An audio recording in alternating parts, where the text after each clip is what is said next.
আজকে আমি 20 টাকায় 6টা খাবার খেলাম। चलो भाई देखो अब मैं क्या करता हूँ।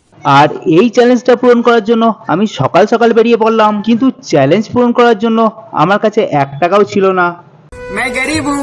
তাই চলে এলাম এই এটিএম এ টাকা তোলার জন্য। টাকা তোলা শেষ করে সবার প্রথমে চলে এলাম এই দোকানে, আর এই দোকান থেকে নিয়ে নিলাম এই বিস্কুটটা, আর এটার দাম ছিল মাত্র 5 টাকা। আর এই বিস্কুটটা খেতে দারুণ ছিল। বিস্কুট খাওয়া শেষ করে চলে এলাম এই দোকানে গরম গরম সিঙ্গাড়া খেতে, আর এই সিঙ্গাড়ার দাম ছিল 5 টাকা, আর বাকি ছিল মাত্র 10 টাকা। তাই সস্তা খাবার খুঁজতে খুঁজতে চলে এলাম এই দোকানে। আর এই দোকান থেকে নিয়ে নিলাম এই জিনিসটা, আর এটার দাম ছিল মাত্র 2 টাকা। এরপর নিয়ে নিলাম 2 টাকা দামে এই জিনিসটা, আর এটা খেতে সেই লাগছিল।